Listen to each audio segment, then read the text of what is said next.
faithfully delivering value by interpreting great books from around the world. Hello, this is Sally's Book Talk. Today, the book I'll interpret for you is Garbage Songs, with the subtitle An Archaeological Study of Garbage.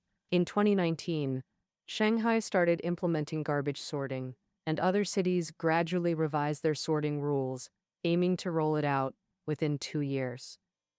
This might seem like a trashy topic. This is the closest garbage has come to ordinary people. Everyone has joined this significant change. Garbage sorting makes our lives less convenient than before, but upgrading disposal methods is absolutely urgent. Flipping through recent news, reports on garbage in the environment are truly shocking. Wildlife die from mistakenly eating garbage. Baby turtles grow up painfully trapped in plastic rings. At 4,000 meters deep in the ocean, microplastics have been found, equivalent to PM 2.5 in the sea. We have to admit, we know way too little about garbage. Its creation and handling affect the survival of humans and other creatures, and also the future of our planet.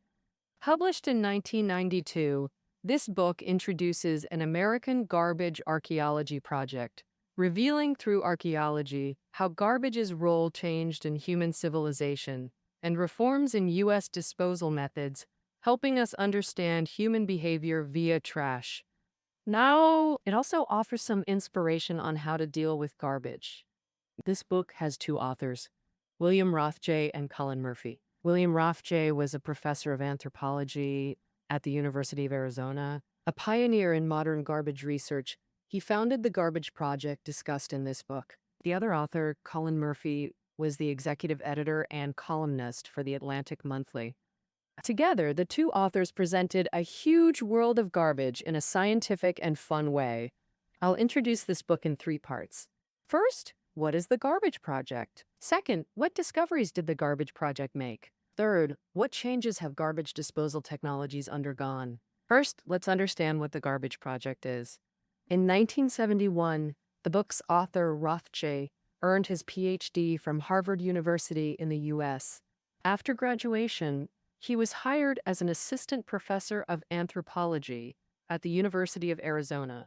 The archaeology courses he taught were super popular with students, and the Garbage Project started from one of his classes. This course taught students how to clarify the connections between material evidence, the spiritual world, and behavioral patterns. For example, using pots and pans found at sites to infer ancient eating habits.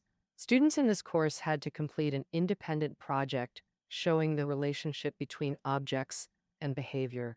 So, two students investigated the connection between spiritual levels and material life by collecting garbage from both affluent and impoverished neighborhoods in Tucson, where the University of Arizona is located.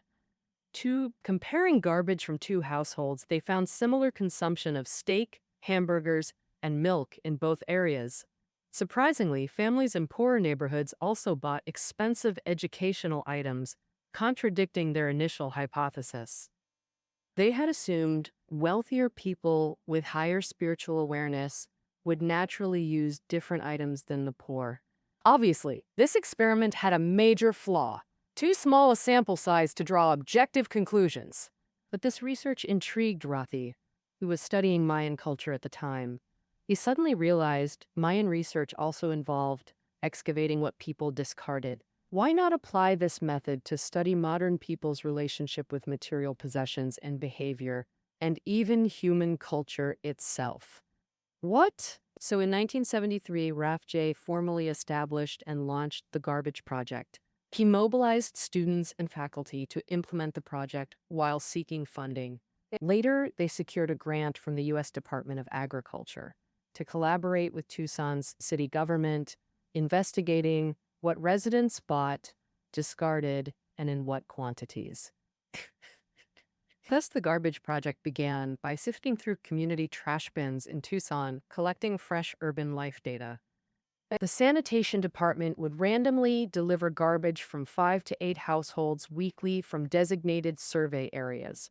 Rothjay and students would sort, weigh, record, and analyze the garbage. Though this was precise, rigorous scientific research, Their working conditions were far from ideal. To understand garbage, you must touch it, handle it, smell it. Only then can it become recorded data. So, team members wore thick gloves and masks and got vaccinated against infectious diseases to prevent germ exposure. Through their efforts, collected trash was categorized into 190 types, grouped into major classes like food, medicine, hygiene products, pet supplies, household, and gardening items. For each category of items, key information is recorded in a standard form, including collection date, survey area, and item code. For example, code 001 means beef. They record the item, original weight and volume, price, and discarded weight based on packaging information. And over several years, all form records built a massive database, 2 million forms from 15,000 household garbage samples.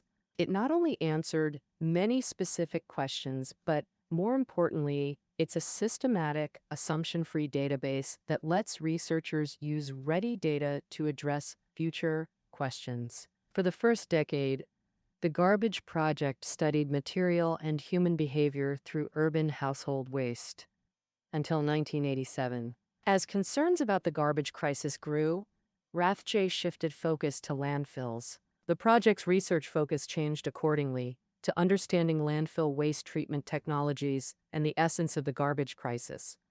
The Garbage Project excavated 13 landfills in total, 9 in the US, plus 4 in Canada, the largest being the landfill on Staten Island, New York City, covering 12 square kilometers. When fully filled, its volume would be 25 times that of Egypt's Great Pyramid of Giza.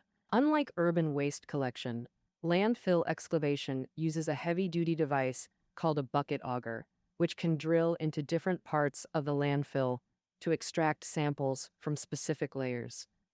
The Garbage Project staff analyze, categorize, and weigh the garbage samples. Many U.S. landfills closed early because they were too full. What types of garbage take up the most volume? At the time, there was no reliable data describing the volume of different garbage types in landfills. So, the Garbage Project added volume measurement to their analysis. By 1991, over 20 years of operation, the garbage volume they collected reached 1,350 cubic meters, which could form a pyramid with a base of 17 meters and height of 13 meters. As archaeologists, Rathje's Garbage Project used many typical archaeological methods, like following field archaeology procedures after excavating garbage from landfills. Project researchers first record garbage temperature and depth, then preliminarily screen, categorize, date, and sample it. Dating landfill garbage uses info from newspapers or product labels in the trash, plus items found useful in earlier household waste analysis. Pop-top rings. Those from each era are different. In archaeological terms, items that appear in large quantities only during a specific time and then disappear are called stratigraphic markers.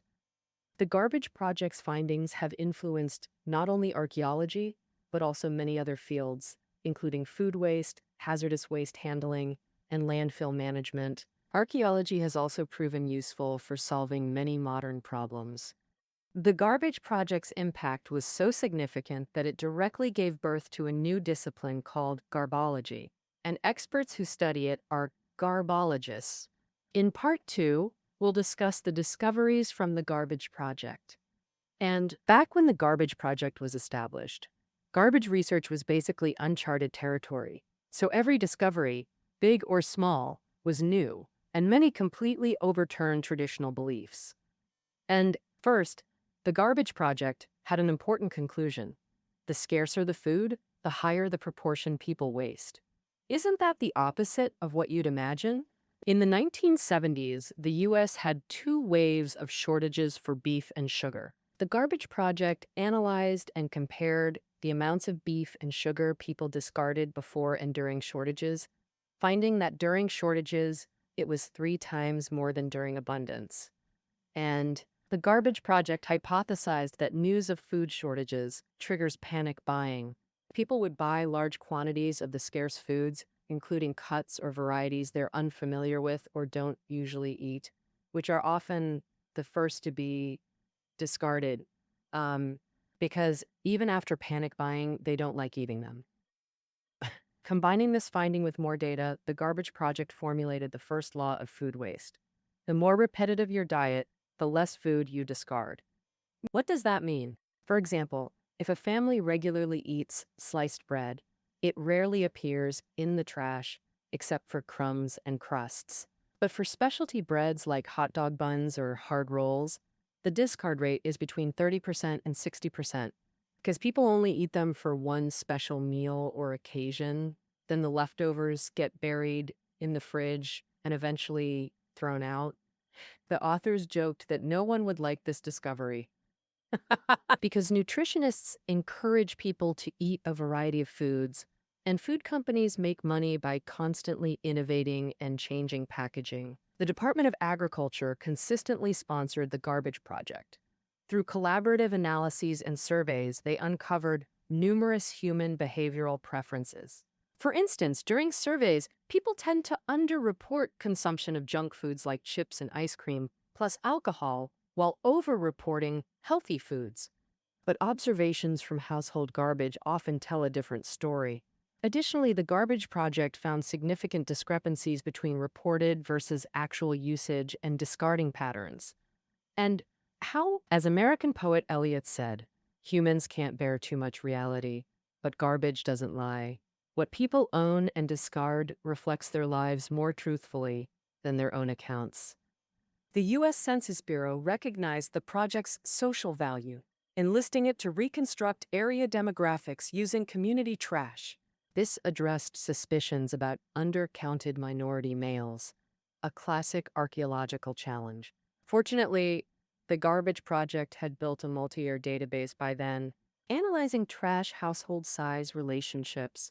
They found plastic waste weight most accurately predicted family numbers. Combined with disposal patterns by gender or age, they found 1990 undercounts, approximately 7% across DC, approximately 10% for adult males per community. The Garbage Project also made fascinating landfill discoveries. Before this, even experts in media knew little about landfill contents. Remember the volume analysis added during landfill studies? What do you imagine are the largest volume items in landfills? Surveys showed Americans believed fast food containers, foam boards, and diapers were top contributors, common but not space dominating.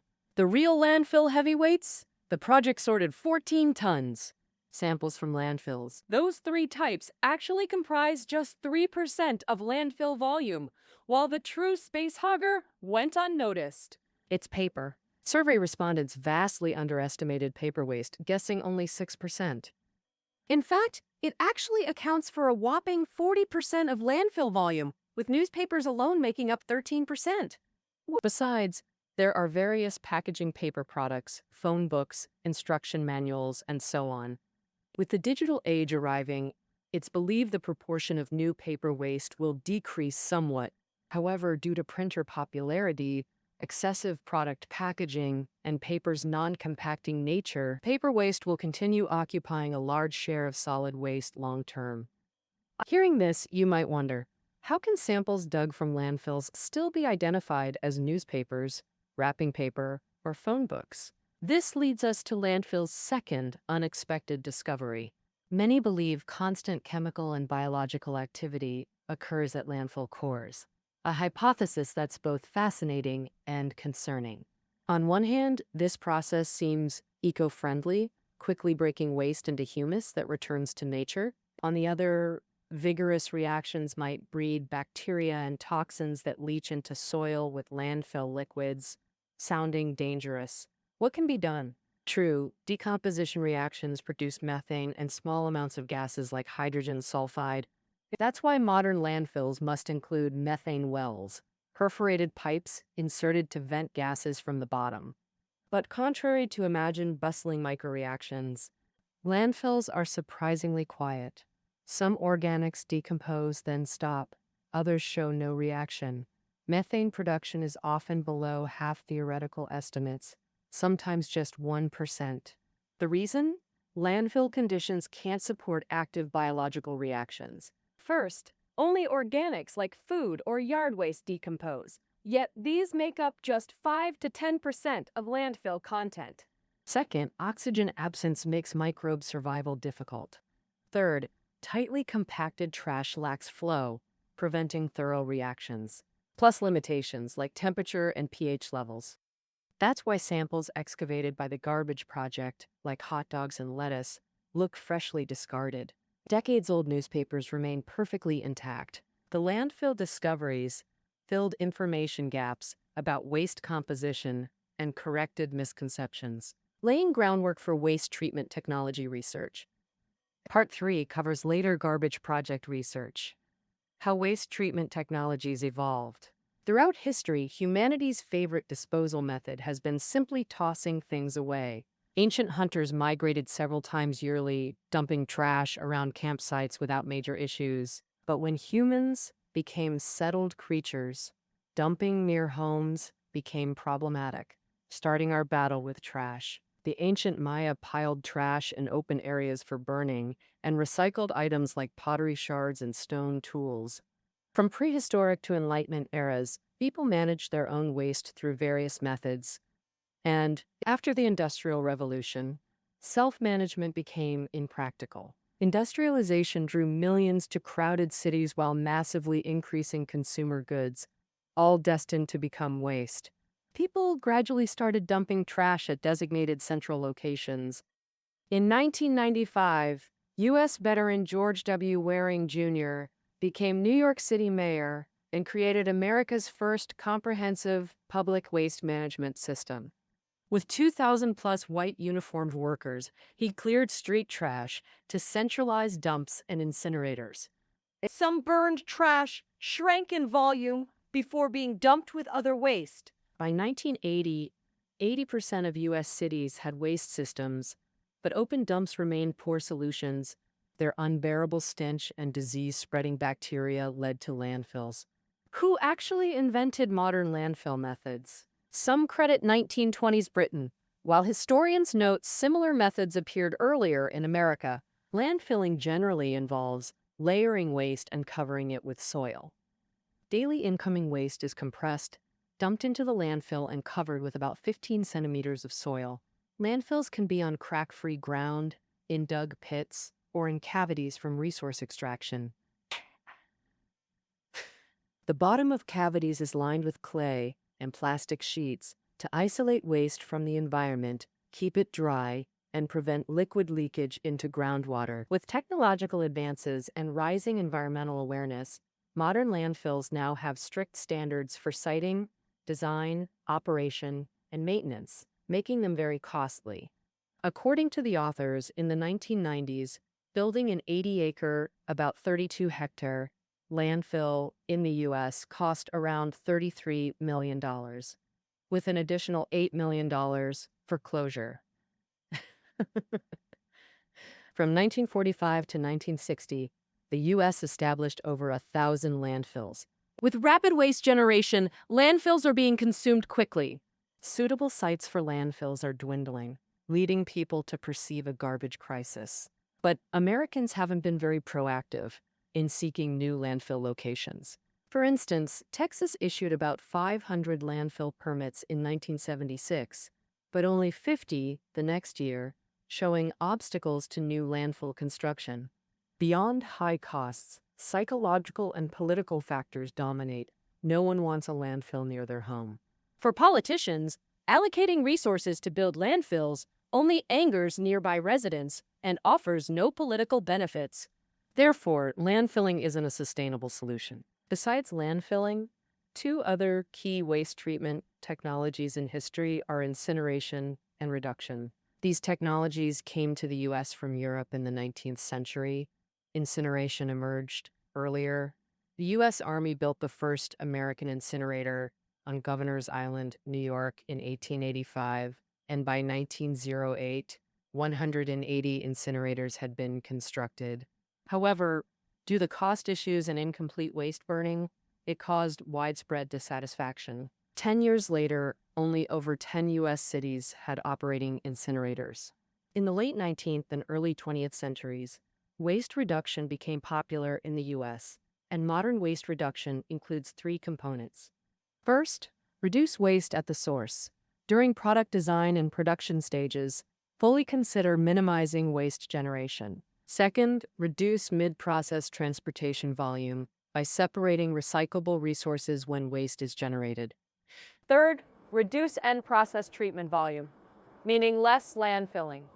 The waste sorting we're vigorously promoting now is a crucial waste reduction measure. Discussing America's waste reduction era, we must mention Colonel Waring, New York City's 1895 mayor, who popularized waste reduction concepts. He mobilized New Yorkers for sorting programs, separating glass, paper, and wet waste into different bins for recycling. However, New Yorkers didn't cooperate, so he soon had to halt the measure. But Colonel Waring wasn't one to give up easily. Second, he contracted reduction engineering companies, providing wet waste for profitable processing. Thus, reduction factories sprang up nationwide like mushrooms. These factories boiled wet waste and animal carcasses, like military horses, into grease and residue. Grease sold for soap, candles, and lubricants, residue as fertilizer. The downside? Factories emitted foul odors and black wastewater that polluted water sources, leading Americans to reject them and their gradual closure. Records show the last reduction factory closed in Philadelphia in 1959, so incineration made a comeback.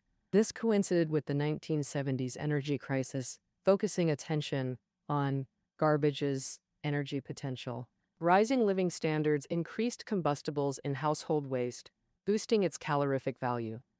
Incineration technology evolved, rebranded with the sleek modern name Energy Recovery Facility. Energy recovery facilities have two forms. First is refuse-derived fuel facilities. They crush solid waste, remove metals with magnets and blowers, sieve out non-combustibles, sand, glass, rocks, leaving fuel to sell to power plants or burn on-site for energy. These facilities never gained wide adoption due to being overly selective about waste input. Items like pantyhose tangle shredders, high moisture waste affects fuel quality, and burning circuit boards. Mercury-containing items produces toxic gases, making them unusable. The second energy recovery facility is called mass burn incinerators. These incinerators are simpler in design. Waste burns in high-temperature furnaces into exhaust gases which fully combust in secondary chambers before dust removal via water sprays. After dust removal, emissions enter the atmosphere through chimneys. Burning waste heats central boiler water. Steam drives turbines for electricity. Residual ash is only 5% of original volume, drastically reducing solid waste and landfill pressure. However, incineration generates pollutants: dust, acidic gases, heavy metals, and dioxins. Dioxins are internationally recognized as highly toxic, causing irreversible carcinogenic, mutagenic, and terogenic effects. To balance waste disposal realities with environmental needs, countries have implemented policies. If ranking methods by dioxin standards, the EPA and U.S. environmental groups prioritize waste reduction first, followed by incineration and landfilling. But the authors disagree, as waste reduction requires durable non-consumables, yet modern products like electronics constantly upgrade. People discard items not because they're broken, but due to novelty seeking or superior new features. Though waste reduction is advanced, it conflicts with current consumption patterns. The authors suggest market-driven capacity systems for effective reduction. For example, Seattle residents choose from 3 bin sizes with tiered pricing. Larger bins cost more. Monthly recycling bins are provided free of charge. From the 1980s to 90s, Seattle's average weekly waste per household dropped from 3.5 medium bins to 1. And this approach succeeds by using economic incentives instead of mandating lifestyle changes. Simultaneously, it can also pressure manufacturers to reduce packaging or design more recyclable products. The Garbage Project has helped us re-understand human behavior and holds unique commercial and social value. Finally, the authors also provide new perspectives and ideas from a social management angle. First, don't treat the garbage problem as a crisis. It is serious, but solvable. Remember, stay calm in adversity. Second, cultivate public awareness of paying for garbage disposal, like police, firefighting, or sewage treatment.